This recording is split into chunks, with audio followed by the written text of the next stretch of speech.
Entanglement is one of the weirdest quantum effects.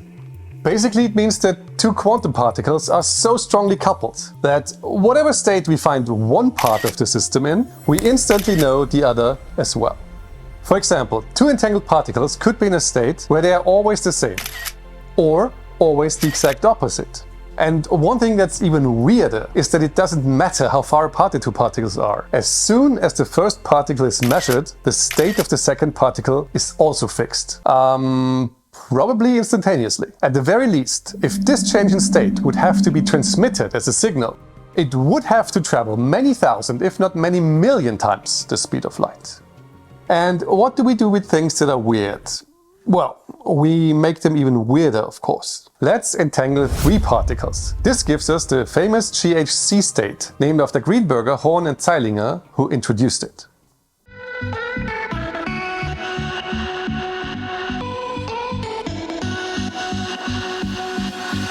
Well, one thing you can do with the GHZ state is test the famous EPR argument, an assumption formulated by Albert Einstein and two colleagues of his. Einstein presumed that the two following things are obviously true. First, that information cannot travel faster than the speed of light. Second, that the outcome is already real before the measurement. The measurement only reveals the value, it does not create it. And these two assumptions are called locality and realism, or as a package, local realism.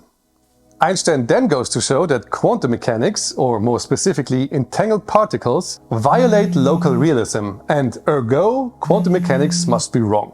But later physicists, especially John Bell, turned this argument around and put it back on its feet and said that, okay, let's use entangled pairs to test in an experiment whether local realism is a true assumption about the universe or not. To this end, he came up with Bell's inequality, and many experiments, or Bell tests, tried to ascertain whether this inequality was violated, meaning quantum theory is right, or conserved, meaning local realism is right. And while this question was eventually settled in favor of quantum mechanics, this was quite a messy process that took several decades, and it always left some kind of loophole open due to its statistical nature. And this is where the GHZ state comes in, because it allows a Bell test without statistics. Just with simple measurements that directly contradict local realism.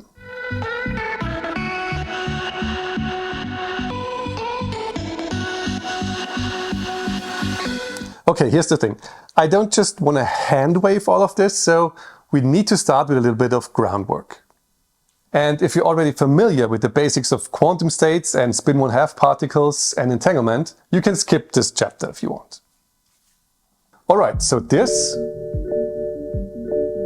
denotes a quantum state, which is the state a quantum system is in. I did a short where I compared this to the different upgrades that Super Mario can have, and maybe that's a little bit too silly, but people often ask, what do you mean by state? So, yeah.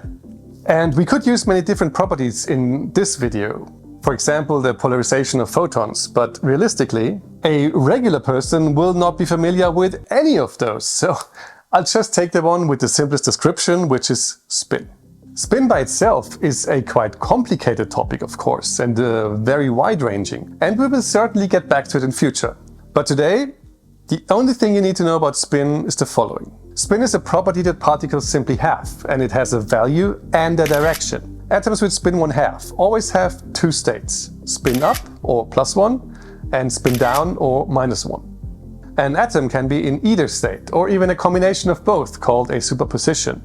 But whenever you measure the spin of the atom, you will get either up or down.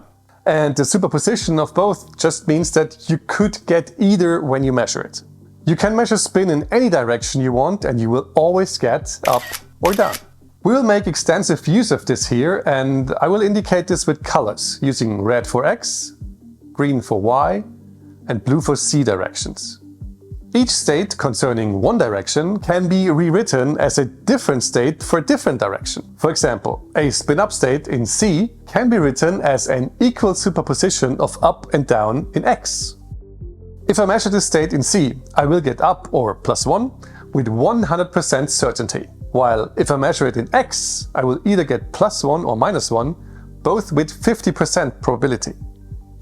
So a quantum state for one atom could look like this. And for two atoms, it could look like this. This is one state describing both atoms, and it means that particle A, held by Alice, is spin up, and particle B, held by Bob, is spin down. We could also write it like this, or like this, and it always means the same thing. This is how an entangled state looks like, for example. It means that either both particles are spin up or both are spin down. This unassuming notation already contains all the mysteries of entanglement. As a final note, all states need to be normalized, meaning they need a constant factor so that when we calculate probabilities, they always sum up to 100%, because otherwise probability wouldn't make any sense. Having said that, I will consistently ignore this factor throughout all of the video and just write down the states. Now, all states that I use can be normalized and will have to be for calculating probabilities, but for discussing the concepts, we just don't need to drag along all these constant factors all the time.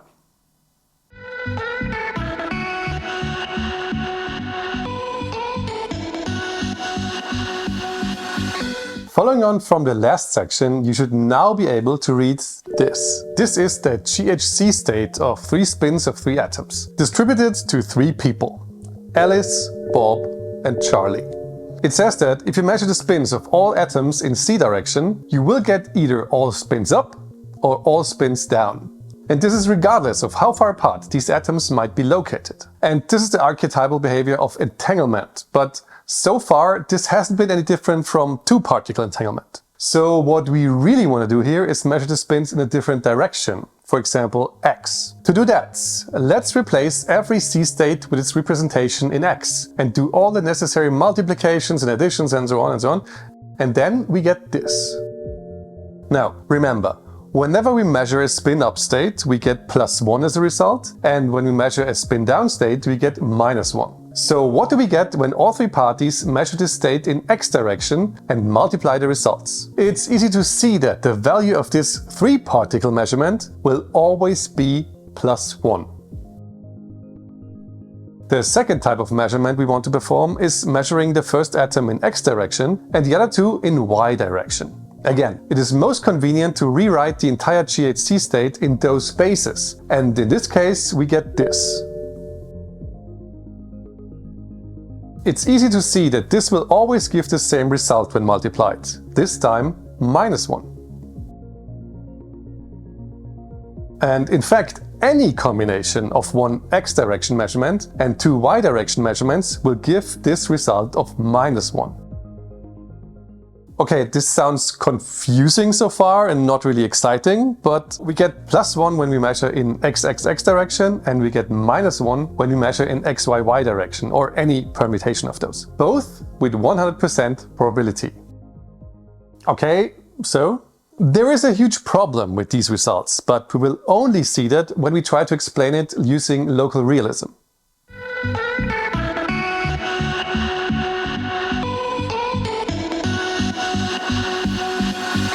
According to quantum mechanics, a system state is completely described by its state vector, and when we perform a measurement, we get one random of the possible outcomes. But according to local realism, anything that can be measured must already exist before measurement.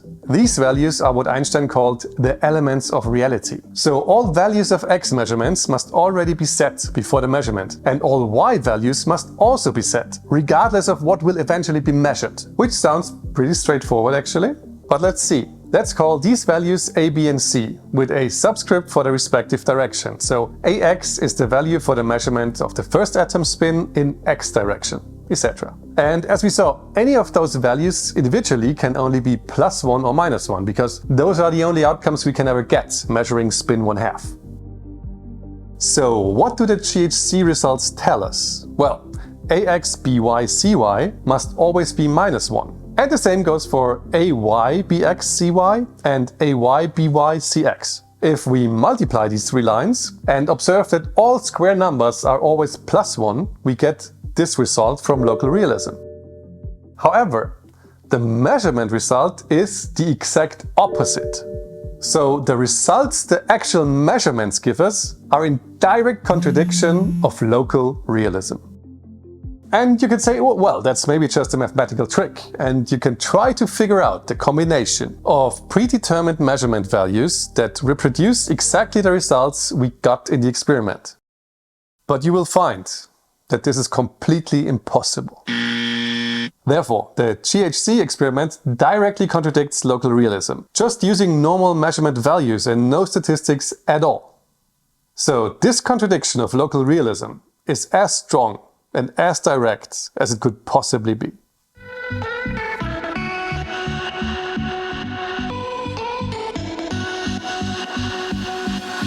Okay, so much for the mathematical proof, and the upside of such a thing is that it's very precise and very specific. But the downside is that it often feels like a sleight of hand. It doesn't feel like you understand what happened, just that something happened, some trick happened. So let's try to dig a little deeper and let's try to figure out where this contradiction is rooted in. And the ultimate catch is that in local realism, anything that could be measured must be predetermined to a fixed value. That's what all of this AX and BY and all of that stuff were all about. In quantum mechanics, however, these underlying values do not exist before measurement. In this particular case, where we compare values of an X and a Y direction, they cannot even exist because X and Y spin measurements do not commute. They cannot exist as set values at the same time. And the trick is buried in the fact that we talk about measurements that are a product of three measurements, but the individual measurements by Alice, Bob and Charlie can vary a lot. That is what the GHZ state in X spaces showed us. There is a lot of possible different individual outcomes. And the thing that in the end always comes out as either +1 or -1 is a product of three individual measurements. And this always has to be the same because we are utilizing a symmetry of the GHZ state. As you can see, each possible state either has all pluses or exactly one plus and two minuses. So the product will always be +1. So the GHZ state has definite values for the combinations of our measurements, without having any definite values before measurement for the individual measurements. And again, all the magic of entanglement is never in the single particles, it's always in their relation to each other. And that's what entanglement means. This is a general feature of entangled states. For example, the value obtained for Alice's X measurement also depends on which measurements are performed by Bob and Charlie, a concept called quantum contextuality. So even when just talking about a single measurement of a single particle, the entire context, the setup of everything matters.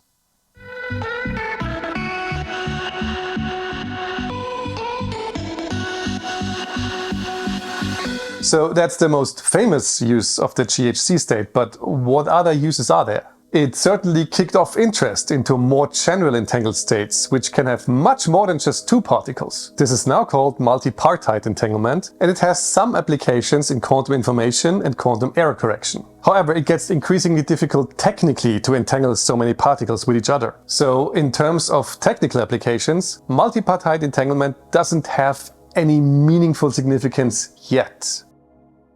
The GHZ state certainly was the first remarkable work of Anton Zeilinger, the Austrian physicist who was awarded the Nobel Prize in 2022. I promised a long while ago actually to do more videos on his particular achievements, so this is the first one of those. To be continued. Soon. I'm Chris and this is Physics But Awesome. At the moment, I mostly do stuff on quantum mechanics, quantum computing and cosmology, so if you enjoyed this particular video, subscribe for more.